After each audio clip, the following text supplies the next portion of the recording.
सरकार का बड़ा फैसला, 3 संभाग और 9 जिलों को रद्द करने का फैसला। शाहपुरा, नीम का थाना, जोधपुर ग्रामीण, जयपुर ग्रामीण जिले खत्म हो गए हैं। सांचौर, दूदू, केकड़ी, गंगापुर सिटी, अनूपगढ़ जिले भी खत्म हुए हैं। तो पाली, सीकर, बांसवाड़ा संभाग खत्म हो गए हैं।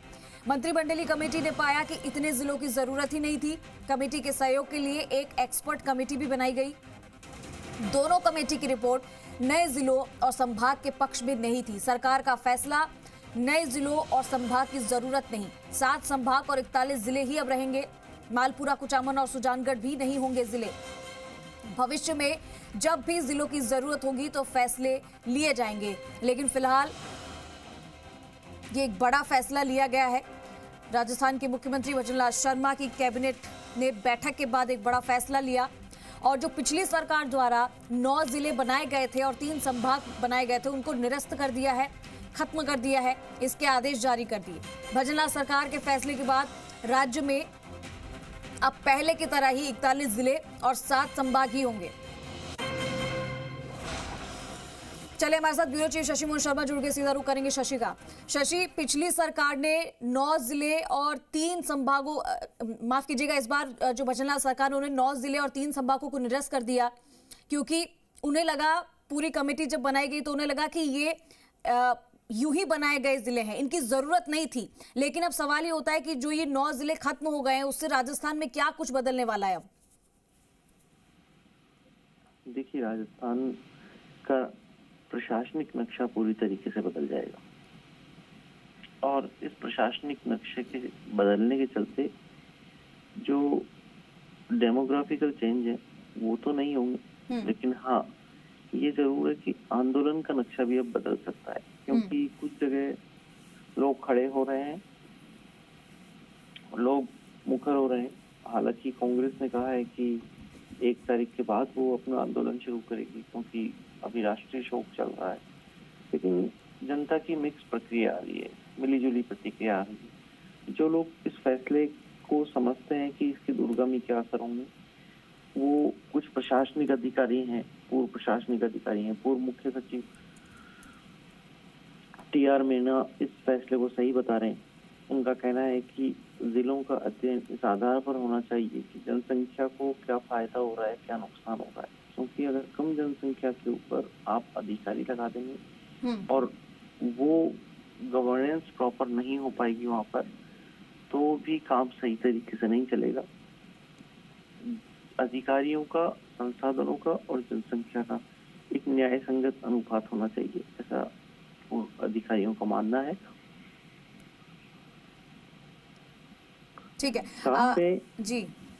साथ में एक पहलू ये भी है कि जब पूर्ववर्ती सरकार ने नए जिले बनाए तो उन्होंने एक कमेटी का गठन किया जिसका नाम था रामलुभाया कमेटी, और अब जब सरकार ने जिले निरस्त किए या उसको पूरी तरीके से रिव्यू करके आकलन किया जिसमें कौन रहेगा और कौन जाएगा, उसके लिए 2 कमेटी बनाई। एक सब कमेटी मंत्रिमंडलीय सब कमेटी थी, जिसमें मंत्री जोगराम पटेल को संयोजक बनाया गया था, उनकी लीडरशिप में बनाई गई।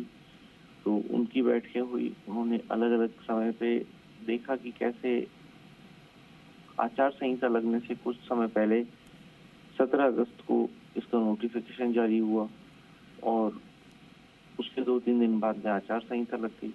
इसी तरीके से एक और कमेटी बनाई गई जो पूर्व IAS थे, रिटायर्ड IAS केंद्र में सचिव भी रहे हैं, डॉक्टर ललित के पंवार, उनकी अध्यक्षता में बनाई गई।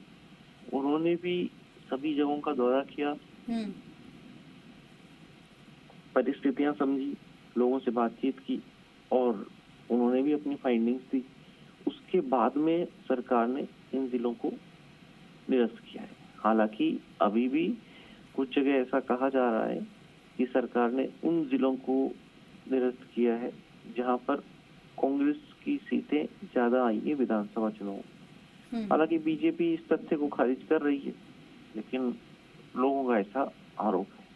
अब बदलाव ये होगा कि जो लोग अपने एड्रेस बदलवा चुके थे नए जिलों के हिसाब से अपने डॉक्यूमेंट्स में, आधार, जन आधार, राशन कार्ड में, उनको फिर से ये बदलाव कराना होगा, करेक्शन कराना होगा। हालांकि इस मामले में सरकार कुछ उदारता दिखा सकती है कि अगर उनकी कोई फीस लगती है तो वो फीस सरकार की तरफ से माफ हो सकती है, क्योंकि ये प्रशासनिक फैसला है।